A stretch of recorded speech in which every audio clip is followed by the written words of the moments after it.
Varicose veins కి సరైన చికిత్స కోసం సంప్రదించండి ఎవిస్ హాస్పిటల్. నమస్కారం. కార్తీక పురాణం 16 రోజు పారాయణలోకి వచ్చాం. జనక మహారాజా ఆయన చెప్తున్నారు వశిష్ఠ మహర్షి, ఈ కార్తీక మాసంలో చేసే ఏ పుణ్యకార్యమైనా అనంతమైన ఫలితాన్ని ఇస్తుంది.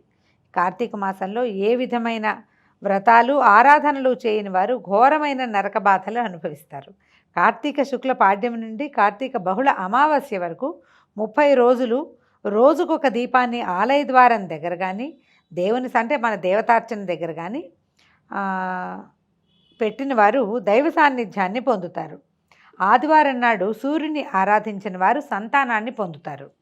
దక్షిణ తాంబూలాదులతోటి కొబ్బరికాయలను దానం చేస్తే మంచి బుద్ధిమంతులై జ్ఞానవంతులై వృద్ధిని పొందుతారు. ఇప్పటిదాకా కొబ్బరికాయ అని ప్రత్యేకంగా దానం చెప్పలేదు చూడండి.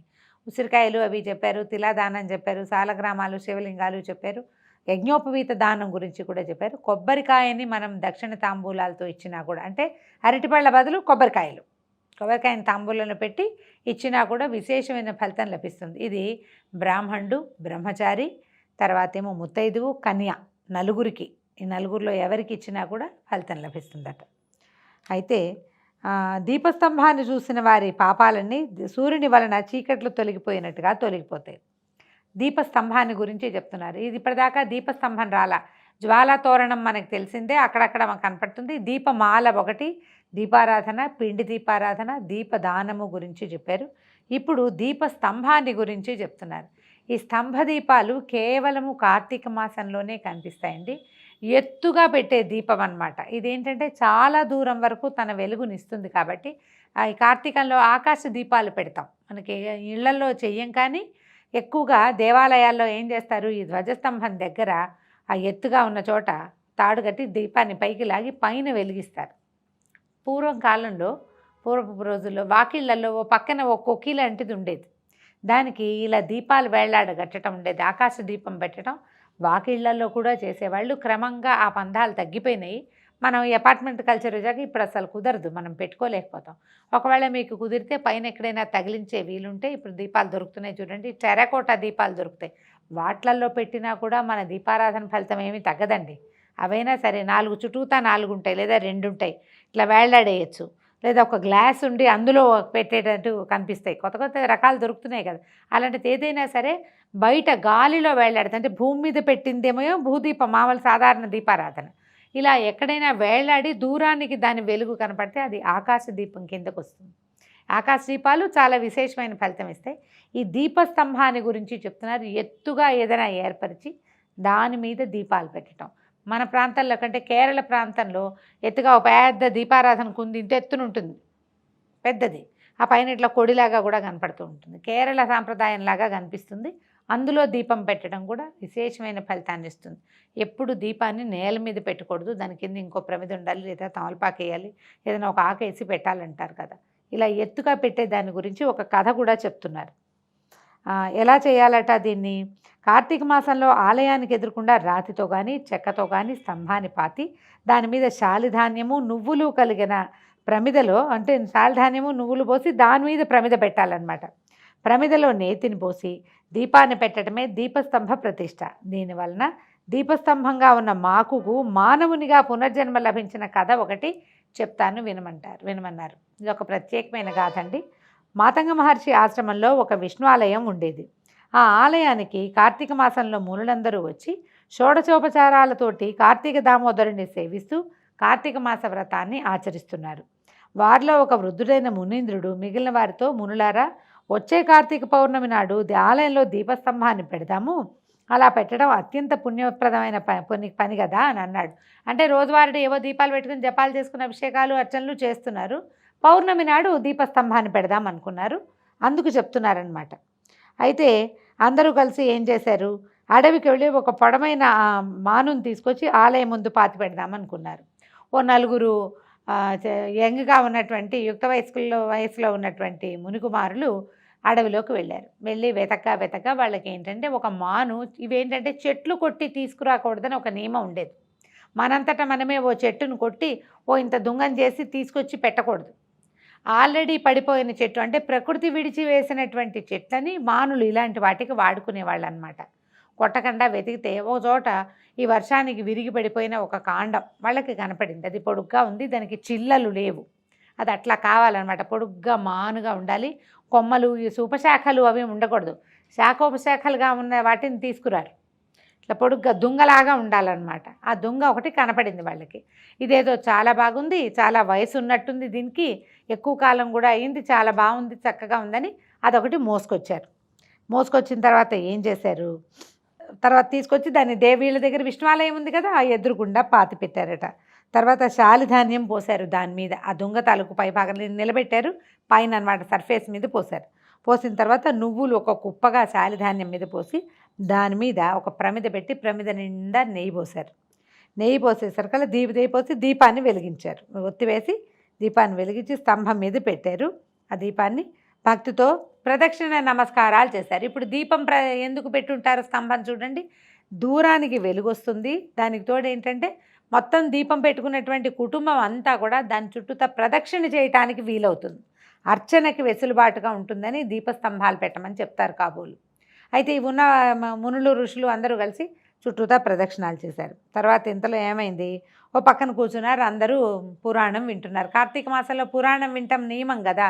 ఎవరో పెద్ద అయినా కార్తీక మాసం దాని యొక్క గొప్పతనం ప్రత్యేకత, ఏ దేశాలలో ఎలా కార్తీక మాసం చేసుకుంటారు, కార్తీక దామోదరుడి ప్రీత్యర్థం చేసేటువంటి ఏ దానం ఎలాంటి ఫలితం ఇస్తుంది, ఒక ఆయన ప్రవచనం చెప్తున్నాడు, మిగిలిన వాళ్ళంతా వింటున్నారు. ఇంతలో ఏమైంది, ఈ దీపం పెట్టిన తర్వాత కొంతసేపటికి జ్వాల వెలిగిన కొందికి ఏమవుతుంది, ప్రమిద వేడెక్కుతుంది మొదట.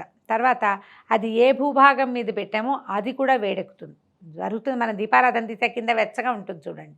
వీళ్ళు ఇంతది పెట్టినప్పుడు అదేదో చిన్న ప్రమిద కాదు, బాగా అంత మూకుడులాగా పెట్టారు. భగ భగ భగ జ్వాల మండుతోంది. ఆ ప్రమిద వేడెక్కిపోయి కిందున్న ధాన్యం కూడా వేడెక్కి మాను కూడా వేడెక్కే పరిస్థితి కనపడుతోంది అనమాట.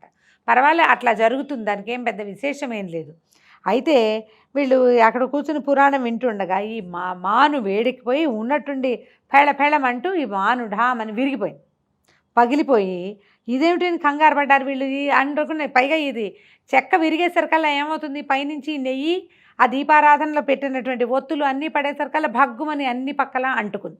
చెక్క మీద నూనె పడి నెయ్యి కానీ పడి దాని మీద దీపం కనుక అంటించాం అనుకోండి, వెలుగు అంటిస్తే ఏముంది, అగ్ని అంటిస్తే బాగా భగభగా మండిపోతుంది. పైగా అది పాత చెక్క, బాగా వయసున్న చెక్క అని చెప్పుకున్నాం కదా, దాంతో ఇదంతా మంటలాగా మండుతోంది, అదంతా పేలిపోయింది. ఇక ఈ హడావిడి ఏమిటా అని అందరూ పరిగెత్తుకొచ్చారు. వచ్చేసరికల్లా ఈ పగిలి వెలుగుతున్నటువంటి ఈ దీపస్తంభంలోంచి ఒక మానవుడు బయటకు వచ్చాడట. బయటకు వచ్చి వాళ్ళందరికీ నమస్కారం చేసి నుంచున్నాడు. మునులంతా ఆశ్చర్యపోయారు, ఇదేమిటి వీడెవడో ఎలా వచ్చాడు దీపస్తంభంలో నుంచి అని. ఆయన చెప్తున్నాడు అనమాట, ఓ పుణ్యపురుషులారా, నేను ఒక బ్రాహ్మణ్ణి, నా పేరు ధనలోభుడు, అంటే పిసినారివాడు అనమాట. సిరి సంపదలకు లోట్లేని సంపన్నత కలిగిన వాడిని, కానీ కులవృత్తిని చేయలేదు, కులాచారాలు పాటించలేదు, దాన ధర్మాలు అనేవి అస్సలు చేయలేదు, దైవ కార్యాల ఊసే లేదు నా జీవితంలో. చాలా నిరంకుశంగా బతికేవాడిని. ఎవరైనా నన్ను ఆశ్రయించాలని నా దగ్గరకు వస్తే వాళ్ళని నిష్ఠూరంగా మాట్లాడుతూ అవమానపరిచేవాడిని. అంతేకాక హేళన చేస్తూ ఒట్టి చేతులతోటి తిప్పి పంపించేవాడిని. పిల్లలు, స్త్రీలు, ముసలివారు అనే భేదాన్ని పాటించేవాడినే కాదు, అందరినీ హీనంగా నిర్దయగా చూసేవాడిని. అందుకని నేను అనేక జన్మలెత్తి నానా నరకయాతనలు అనుభవించి చివరికి అడవిలో చెట్టునై పుట్టాను. ఎండకెండుతూ వానకి తడుస్తూ గాలికి ఊగుతూ బతుకుతున్నాను. అయితే ఒక రోజున వచ్చినటువంటి తుఫాను గాలికి నేను విరిగి పడిపోయాను.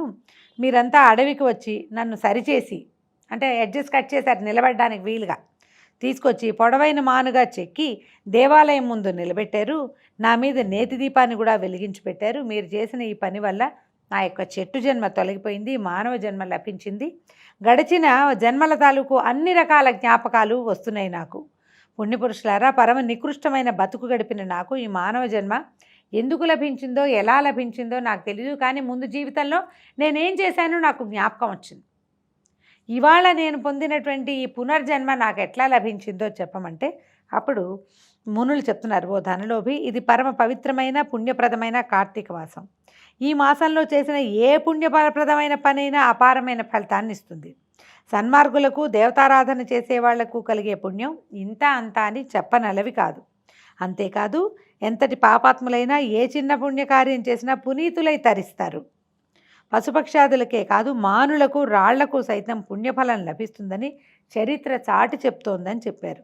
వాళ్ళల్లో ఒక మునీశ్వరుడు తన యోగ దృష్టితో పరిశీలించి ఆలయంలోని దీపాన్ని మోసిన కారణంగా ఇంతకుముందు నువ్వు చేసిన పాపాలన్నీ పటాపంచలైపోవటం వల్లనే నీకు మళ్ళీ మానవ జన్మ లభించింది అని చెప్తున్నారు. దీపాన్ని మోసింది కదా ఈ స్తంభం, అందుచేత జరిగిందట.